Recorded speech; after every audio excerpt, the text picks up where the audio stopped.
Historical evidence suggests the square isn't the best place for getting a well-paying video. Today, though, in exactly 5 seconds, it will be home to the biggest story in human history. A strong blast of scorching air slams the side of her van, as if a rocket-powered train rushed past. Something has happened, which she sees from the corner of her right eye. A blue light appears in her right side mirror. Having driven past the square hundreds of times, she has not seen anything like this before. This isn't a street performer pulling off a new stunt, or even a car accident, she thinks. Shifting to look out the 2 rear windows, she sees people in the square lying on the ground.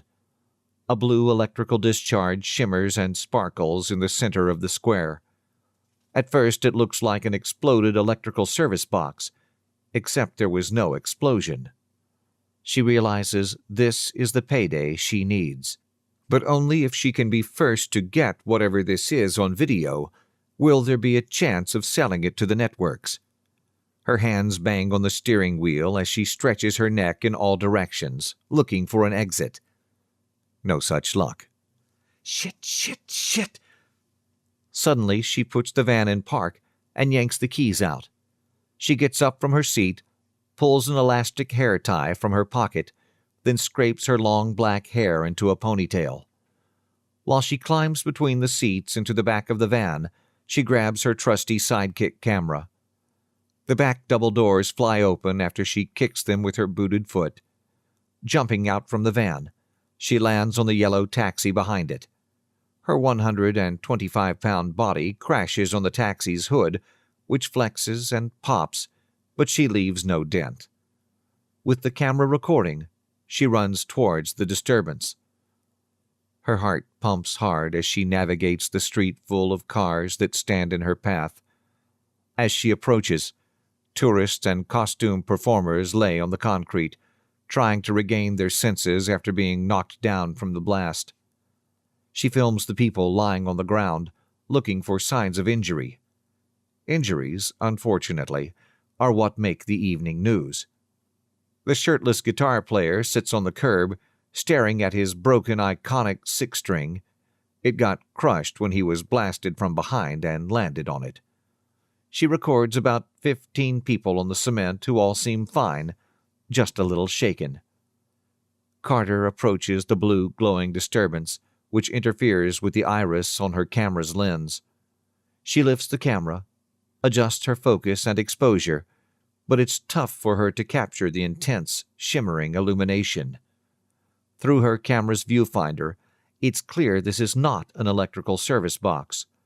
It hovers about 3 feet off the ground. She steadies her camera and then pulls her face off the viewfinder to see the object with her own eyes. The object is completely out of place. The glowing energy field pulses and crackles around something unfamiliar suspended within it. Behind the translucent shell, she can see a silver-colored metal cylinder. The ends of the cylinder are dome-shaped, with small faceted end caps. The whole thing is only about 3 feet long, and possibly 12 inches thick. It looks smooth, but it appears there's some sort of access panels along the surface. Officer Walrus Mustache runs over and steps between her and the strange object, pushing her back. She will have none of that, and walks right back after he moves, kneeling down to get some close-up video. The cop continues from person to person, shoving them back. Still kneeling, she switches her camera angle as a crowd gathers to get people's faces and reactions. She frames the shots with the metal glowing tube in the background as she records eyewitness testimony describing the blast wave that threw them to the concrete. One woman who stood only 2 feet from the object provides the experience in her own words. "It was effing crazy. I just came into the city to buy tickets for a play for me and my girlfriend when out of nowhere there was this blast of heat and wind. I saw the whole thing. The light was bright blue, and then I was flying backwards and landed on that guy over there." Carter even captures a brave New Yorker attempt to touch the object, only to get an incapacitating shock. To hear the entire book, please click on the link.